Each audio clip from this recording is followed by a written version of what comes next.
My husband's work project was actually an affair with his engaged boss. When her fiancé reached out, the whole truth came out, and my world shattered. I never thought I'd be here, pouring my heart out to strangers on the internet. But I guess life has a way of surprising you. I'm Sarah, 29F, and I've been married to Jake, 32M, for 3 years. We met at a mutual friend's birthday party 5 years ago. I remember it like it was yesterday. I was running late because my car wouldn't start, and I burst into the party flustered and apologetic. Jake was the first person I bumped into, quite literally. He steadied me with his hands and made a joke about my dramatic entrance. We spent the rest of the night talking and laughing. Jake and I came from different worlds. I grew up in a small town, the youngest of 4 kids. My parents own a local diner, and I spent my childhood helping out there, learning the value of hard work and family. Jake, on the other hand, was a city boy through and through. An only child, he was raised by his mom after his dad left when he was young. He threw himself into computers and coding as a way to cope with the absence of his father. Despite our different backgrounds, we clicked instantly. We started dating a week after we met, and things moved quickly from there. Within 6 months, we were living together in a tiny studio apartment downtown. It was cramped and the neighbors were noisy, but we were happy. We'd stay up late talking about our dreams, my desire to start my own graphic design company, his ambition to create the next big app. A year into our relationship, Jake proposed. It wasn't a grand, elaborate affair, just the two of us on a hike, our favorite activity. We reached the summit of the trail, and as I was catching my breath and admiring the view, I turned around to find Jake on one knee. The ring was simple, a small diamond set in the silver band. He later told me he'd been saving up for months to buy it. Our wedding was beautiful, held in a rustic barn venue near my hometown. All our friends and family were there. I'll never forget the look on Jake's face as I walked down the aisle, or the way my dad teared up as he gave me away. We wrote our own vows, promising to always be honest with each other and to face life's challenges together. The first 2 years of our marriage were great. We both worked from home, me as a freelance graphic designer, Jake as a software engineer for a tech startup. We'd have lunch dates in our backyard, go for evening walks with our rescue dog, Max, and spend weekends exploring new hiking trails or trying out new restaurants. We were saving up for a big Europe trip, planning to visit all the art museums I'd always dreamed of seeing. We had our disagreements, of course. Jake could be a bit of a workaholic, often losing track of time when he was deep into a project. I, on the other hand, was sometimes too focused on the little details, nitpicking things that didn't really matter. But we always managed to work through our issues, usually over a homemade dinner and a bottle of wine. Everything seemed perfect until about 3 months ago. Jake started acting differently. It was subtle at first. He began working longer hours, often staying up late into the night. When I'd ask him about it, he'd say he was working on a big project. I didn't think much of it at first. His job could be demanding sometimes, and I knew he was hoping for a promotion. But then I noticed other changes. He became protective of his phone, always keeping it face down and taking it with him everywhere, even to the bathroom. He started going out more often, claiming he was meeting colleagues for drinks or attending work events. These outings became more frequent, sometimes happening 3 or 4 times a week. I tried to talk to him about it, but he'd brush off my concerns, saying I was being paranoid. But my gut feeling told me something was off. I started to withdraw, throwing myself into my work as a way to distract myself from the growing distance between us. Last week, I decided to do something I never thought I'd do. I checked his phone while he was in the shower. We'd always had an open phone policy, never hiding anything from each other. But lately, Jake had been so secretive that I felt I had no choice. What I found shocked me to my core. There were dozens of messages between Jake and someone saved as A in his contacts. The messages were flirty and intimate, talking about meeting up and how much they missed each other. There were even a few pictures exchanged, though thankfully nothing explicit. I felt like I couldn't breathe. My hands were shaking as I scrolled through the messages, each one feeling like a knife to my heart. I heard the shower turn off and quickly put the phone back where I found it, my mind racing. I confronted Jake as soon as he got out of the shower. At first, he tried to deny it, But when I told him I'd seen the messages, he broke down. He admitted that A was Amy, 28F, a new colleague at work. They had been having an emotional affair for the past 2 months. Jake swore nothing physical had happened and that he wanted to work on our marriage. He said he cut all contact with Amy and even looked for a new job. But I don't know if I can trust him anymore. The Jake I thought I knew would never do this to me. I'm staying with my sister Lily, 31F, right now. I need some space to think. Jake keeps calling and texting, begging for another chance. My friends are split. Some say I should give him another chance, while others think I should leave him. I'm torn. On one hand, I love Jake and the life we've built together. We have a house, our dog Max, and we were talking about starting a family soon. On the other hand, how can I ever trust him again? Every time his phone buzzes, will I wonder who he's talking to? I keep thinking back to the early days of our relationship. How happy we were. We'd spend hours talking about our dreams, our fears, our hopes for the future. Jake was always so open and honest with me, or at least I thought he was. Now I'm questioning everything. My parents are urging me to try couples counseling. They've been married for 35 years and say every marriage has its rough patches. But is infidelity just a rough patch? I'm not so sure. I'm also angry at Amy. How could she knowingly engage in a relationship with a married man? I found her on social media and was tempted to message her, but my sister talked me out of it. She said it would only complicate things further. I haven't eaten properly in days. I can't sleep. Every time I close my eyes, I see those messages. I keep wondering if there's more that I don't know about. Did they meet up in person? Did they kiss? Did it go further than that? Jake and I had plans. We were saving up for that Europe trip next year. We talked about having kids in the next couple of years. Now all of those plans feel like they're crumbling around me. I don't know what to do. Part of me wants to forgive him and try to move past this. But another part of me feels like this betrayal is too big to overcome. How can I ever look at him the same way again? I could use some advice. Has anyone been through something similar? How did you handle it? Is it possible to rebuild trust after something like this? Or am I better off walking away now, before we have kids or more entangled finances? Thank you for reading this long post. I just needed to get it all out. Update 1. It's been 2 weeks since my last post, and a lot has happened. Thank you all for your advice and support. It really helped me gain some perspective. After spending a week at my sister's place, I decided to move back home and have a serious talk with Jake. I felt I needed answers before I could make any decisions about our future. My sister Lily was worried about me going back, but I assured her I'd call if things got out of hand. When I got home, the house was a mess. There were takeout containers everywhere, and it looked like Jake hadn't done laundry since I left. Jake himself was a psych. He looked like he hadn't slept or shaved in days. As soon as I walked in, he broke down in tears, apologizing over and over. We sat down at our kitchen table, the same one where we'd shared so many meals and conversations, and I told him I needed the whole truth. No more lies or half-truths. Over the next few hours, Jake told me everything. Turns out the emotional affair had been going on for longer than he initially admitted, nearly 4 months. He and Amy had met at a work conference in San Diego. Jake had gone to represent their company, while Amy was there from a partner firm.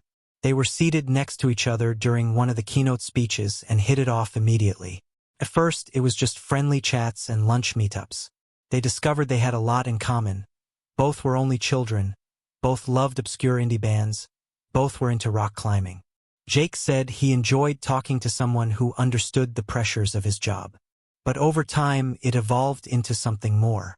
They started texting regularly, sharing inside jokes and complaining about their workdays. Jake admitted he started looking forward to her messages, feeling a thrill every time his phone buzzed. Jake swore that nothing physical ever happened beyond a kiss. According to him, they kissed once after a late night at the office. They had been working on a joint project, and after everyone else had left, they ended up alone together. One thing led to another, and they kissed. Jake said that's when he realized how far things had gone.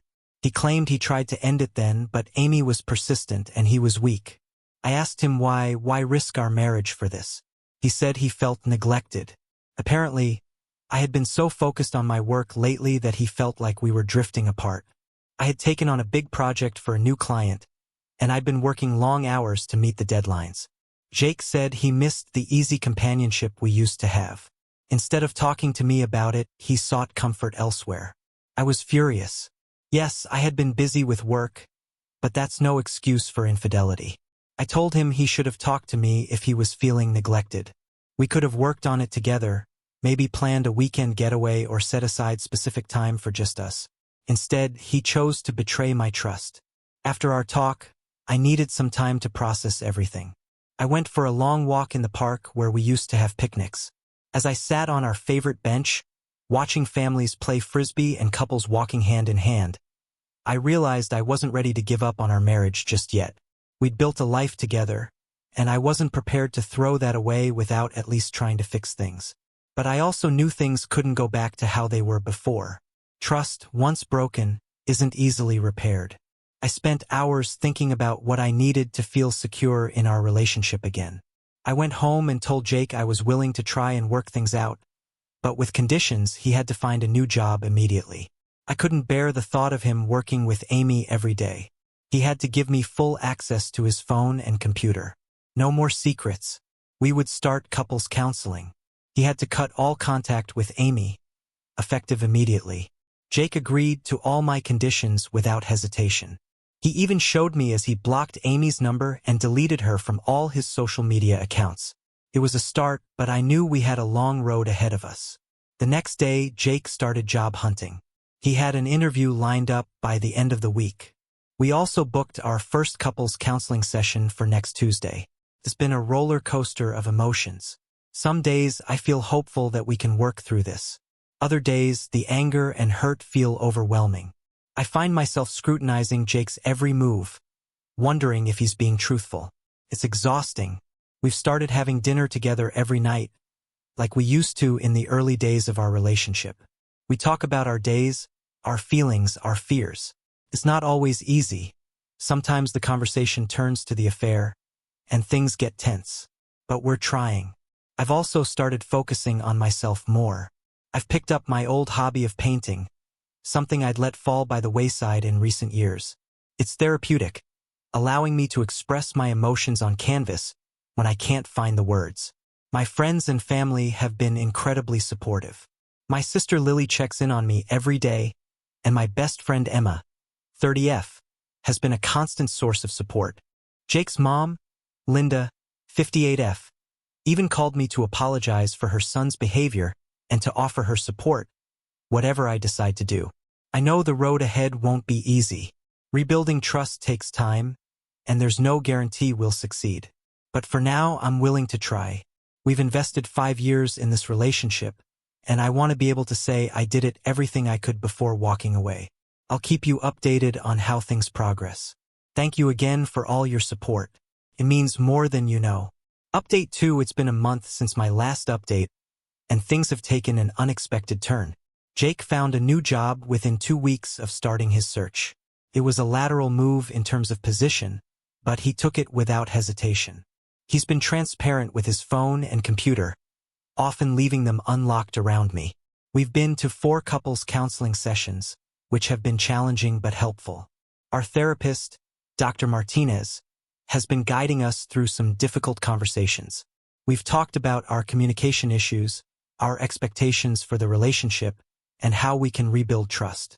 Jake's been actively participating, sharing his feelings and listening to mine. It's been hard, but I felt like we were making progress.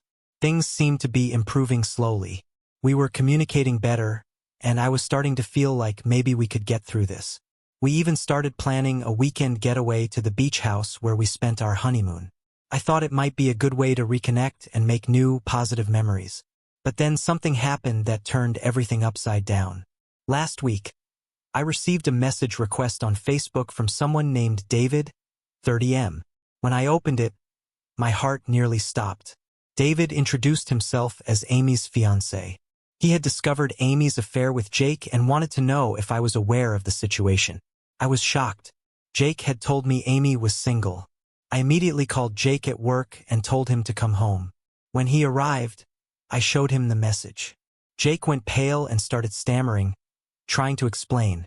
Turns out Jake had lied about several things. Amy wasn't just a colleague, she was his team lead, and she definitely wasn't single.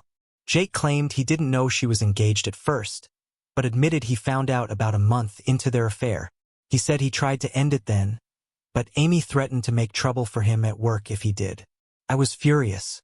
Not only had Jake cheated, but he continued to lie even after promising complete honesty. I felt like a fool for believing him, for thinking we could work things out. All the progress we'd made in therapy felt like it had been wiped away in an instant. I replied to David, confirming that I knew about the affair and apologizing for the pain this must be causing him. We ended up talking on the phone for over an hour, comparing notes and filling in gaps in each other's knowledge. David told me that he and Amy had been together for 5 years. They'd gotten engaged 6 months ago and were in the middle of planning their wedding. He found out about the affair when he overheard Amy on the phone with Jake, talking in a way that was clearly more than friendly. David told me that Amy had confessed to the affair when he confronted her, but she'd minimized her role, claiming Jake had pursued her aggressively and she'd only given in due to a moment of weakness. This was vastly different from the story Jake had told me. After my conversation with David, I confronted Jake again. This time, based with the fact that I'd spoken to David, Jake finally told me the full truth. The affair had been physical from early on. They had slept together multiple times, both at hotels and at our house when I was visiting my parents. I was devastated. Every new revelation felt like a fresh betrayal. The man I thought I knew, the man I had married and planned a future with, felt like a stranger to me. I thought about all the times he'd lied to my face, all the times he'd been with her while I was blissfully unaware. I packed a bag and went back to my sister's place. I told Jake I needed time and space to think about what I wanted to do next. He begged me to stay, to give him another chance, but I couldn't bear to look at him. I'm staying with my sister indefinitely. Lily has been incredibly supportive, letting me cry on her shoulder and helping me think through my options. I've contacted a lawyer to discuss my options. I don't know if I'll file for divorce immediately, but I want to be prepared. I feel lost and betrayed.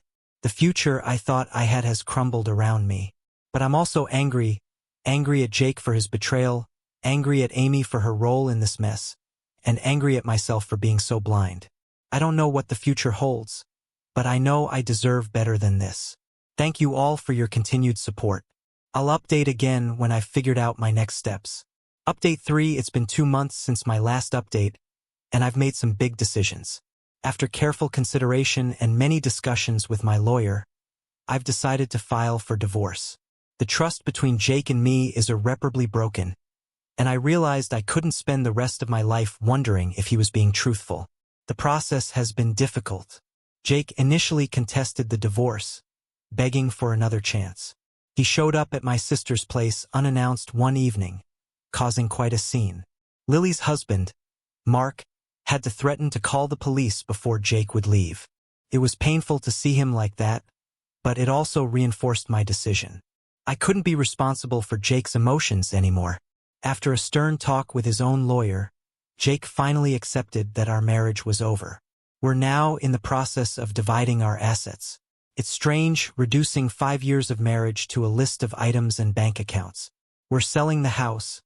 Neither of us wants to live there with all the memories it holds.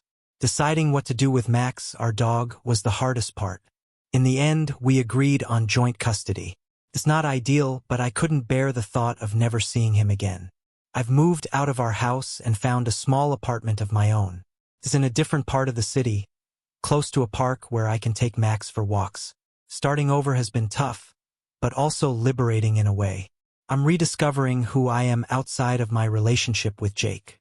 I've been redecorating the apartment, filling it with bright colors and art, things that are purely me.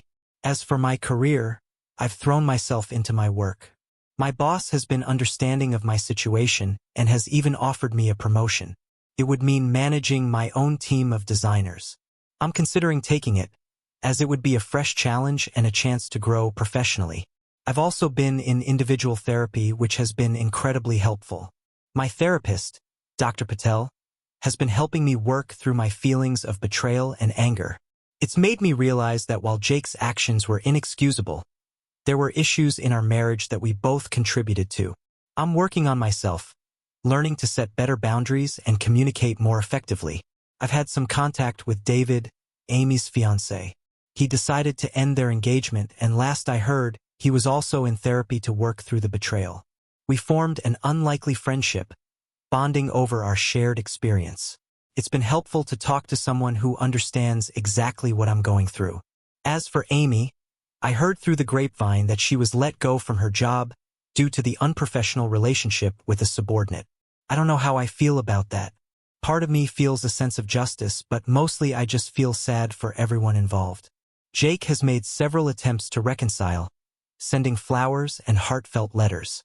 The last one arrived just yesterday, a long, handwritten note apologizing for everything and asking for one more chance. While a small part of me misses the life we had, I know I've made the right decision in moving on. I deserve someone who will be honest and faithful. Looking ahead, I'm cautiously optimistic about my future. Yes, this experience has been painful, but it's also taught me a lot about myself and what I want in a relationship. I'm not ready to date yet, but I'm open to the possibility of finding love again someday. For now, I'm focusing on healing and rebuilding my life. I'm planning a solo trip to Europe, the one Jake and I were supposed to take together. It feels like a symbolic way of reclaiming my independence. I'm excited to explore the art museums I've always dreamed of seeing, to wander the streets of Paris and Rome, to find myself again. Thank you all for your support throughout this difficult journey. Your kind words and advice have been a source of strength.